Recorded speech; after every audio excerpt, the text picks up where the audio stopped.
여러분 안녕하세요. 찾아가는 새벽기도 시카고 예수사랑교회 조선영 목사입니다.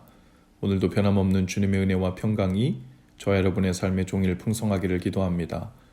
찾아가는 새벽기도는 연합감리교회 말씀 묵상지 기쁨의 언덕으로를 말씀 본문으로 사용하고 있습니다.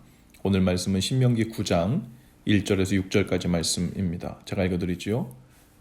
이스라엘아 들으라. 내가 오늘 요단을 건너 너보다 강대한 나라들로 들어가서 그것을 차지하리니 그 성읍들은 크고 성벽은 하늘에 닿았으며 크고 많은 백성은 내가 아는 아낙 자손이라. 그에 대한 말을 내가 들은 날이 이르기를 누가 아낙 자손을 능히 당하리요 하거니와 오늘 너는 알라. 내 하나님 여호와께서 맹렬한 불과 같이 내 앞에 나아가신즉 여호와께서 그들을 멸하사 내 앞에 엎드러지게 하시리니 여호와께서 내게 말씀하신 것 같이 너는 그들을 쫓아내며 속히 멸할 것이라. 내 하나님 여호와께서 그들을 내 앞에서 쫓아내신 후에 내가 심중에 이르기를 내 공의로움으로 말미암아 여호와께서 나를 이 땅으로 인도하여 들여서 그것을 차지하게 하셨다 하지 말라. 이 민족들이 악함으로 말미암아 여호와께서 그들을 내 앞에서 쫓아내심이니라. 내가 가서 그 땅을 차지함은 내 공의로 말미암음도 아니요 내 마음이 정직함으로 말미암음도 아니요 이 민족이 악함으로 말미암아 내 하나님 여호와께서 그들을 내 앞에서 쫓아내심이라.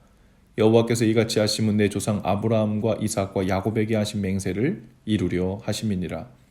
그러므로 내가 알 것은 내 하나님 여호와께서 내게 이 아름다운 땅을 기업으로 주신 것이 내 공의로 말미암음이 아니니라. 너는 목이 곧은 백성이니라. 아멘. 모세는 이스라엘에게 들으라고 합니다. 이스라엘은 요단을 건너 강대한 나라들로 들어가서 그 나라를 차지할 것인데 그 성읍들은 크고 성벽은 하늘에 닿은 대단한 성들을 차지할 것이라는 거죠.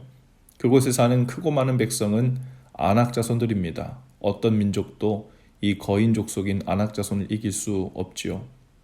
이스라엘은 이들과 비교하여 스스로 보기에도 메뚜기 같다고 했어요. 이들이 아낙 자손을 이긴 것은 전적인 하나님의 은혜입니다. 하나님께서 이 아낙 자손을 쫓아내신 후에 이스라엘 백성은 마음으로라도 그들이 가나안 족속보다 착하고 의로워서 혹은 정직해서 그들을 쫓아냈다고 생각해서는 안 된다고 분명히 말하죠. 그들은 끊임없이 하나님을 반역했습니다. 오직 하나님의 은혜로만 가나안 땅에 들어가게 된 거죠. 하나님이 가나안 족속을 이스라엘 백성 앞에서 쫓아내신 이유를 두 가지 말씀하십니다. 하나는 가나안 족속의 악함 때문에 그들을 쫓아냈다고 하십니다. 이스라엘 백성이 가나안 백성보다 공의롭거나 정직해서가 아니라는 거죠. 그들의 멸망을 보고 상대적인 의로움에 사로잡히지 말라고 합니다. 하나님 앞에서 상대적인 의로움에 빠졌던 대표적인 사람들이 바리새인들입니다. 그들은 기도할 때 주여 우리가 저 죄인들과 같지 않음을 세리와 같지 않음을 인하여 감사합니다 라고 기도했어요. 상대적으로 자기들이 세리와 같은 자들보다 그 의로움이 더하다고 생각하고는 더 나아가서 큰 착각에 빠졌죠. 그들의 의로움이 오히려 하나님 앞에서 거룩하다고 칭찬받을 수준이라고까지 생각한 겁니다. 바리새인들 또한 그다지 크게 차이나지 않는 죄인들이었죠.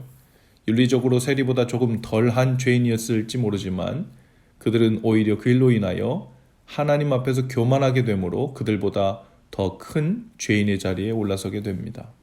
둘째는 하나님이 아브라함과 이삭과 야곱에게 하신 약속을 기억하셔서 은혜를 베푸셨기 때문에 가나안 족속을 쫓아내신 거라는 거예요. 하나님은 이스라엘 자손들에게 가나안 땅을 약속하셨습니다. 그리고 그 조상들은 하나님의 약속을 믿음으로 순종하며 살았죠. 한마디로 그들은 조상을 잘 만나서 복을 받은 것입니다.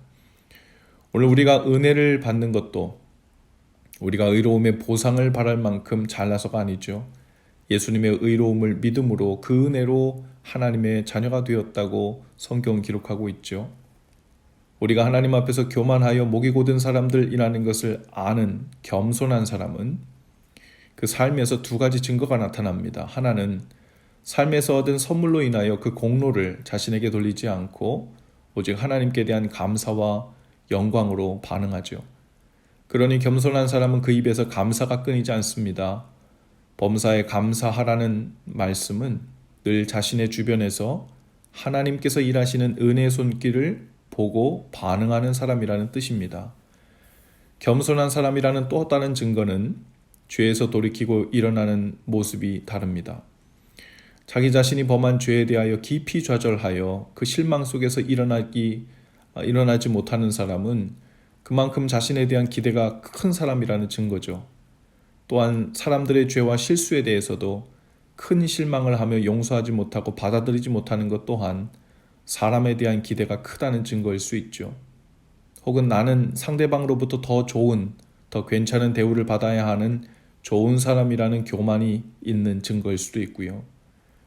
하나님의 임재 연습이라는 책에 보면 로렌스 형제는 일상 속에서 하나님과 겸손히 동행하는 사람이었어요. 그는 하나님과 동행하며 하나님을 그렇게 사랑하며 살고 있다고 생각하던 자신이 죄를 지을 때마다 이렇게 생각했다고 합니다. 그러면 그렇지. 이게 나인걸. 내가 할 줄 아는 유일한 일이지. 깊은 절망의 말처럼 들리지 않습니다. 왜냐하면 로렌스 형제는 자신이 본래 죄인이라는 것을 잘 알고 있었고 동시에 모든 것이 전적인 하나님의 은혜로 살아가고 있다는 것을 알았기 때문이죠. 그는 하나님께 애걸하거나 변명하는 법이 없이 그저 단순히 자신의 죄를 그분께 자백했습니다. 그리고는 다시 몸에 밴 그 사랑과 경배의 삶을 다시 평화롭게 이어나갈 수 있었다고 고백합니다. 하나님께서는 우리가 받을 은혜가 은혜 받을만 하기 때문에 주신 것이 아니라는 겁니다. 오히려 하나님은 사도 바울처럼 예수님과 그를 따르던 자들을 핍박하던 중죄인을 하나님의 자녀이자 귀한 종으로 부르시기도 하십니다. 그 이유는 그 놀라운 용서와 파격적인 은혜로 인해서 하나님의 은혜가 더욱 은혜되기 때문이죠. 오늘도 하나님 앞에 살면서 겸손히 행할 줄 아는 지혜가 우리에게 있기를 바랍니다.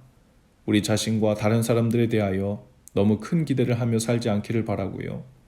또다시 죄를 범하고 실망한다면 죄를 고백하고 주님의 의로우심을 의지하여 다시 하나님의 은혜를 의지하는 길로 속히 돌아설 수 있기를 바랍니다. 그리고 무엇보다 하나님의 은혜에 대한 기대로 우리의 삶을 채우실 수 있기를 바라요. 종일 그 은혜의 손길로 인하여 겸손하게 그리고 감사하는 삶을 사실 수 있기를 주님의 이름으로 축복합니다. 기도합시다. 주님, 모든 것이 주님의 은혜입니다. 오늘도 주님 앞에서 겸손히 행하게 하시되 우리 자신에 대한 기대에도 좌절에도 깊이 빠지지 않게 하시고 오직 겸손히 주님의 은혜를 기대하는 감사로 돌이키는 것에 승리하는 날 되게 하옵소서. 예수님 이름으로 기도합니다. 아멘. 여러분, 오늘도 예수 사랑으로 화이팅입니다. 내일 아침에 다시 찾아뵙지요.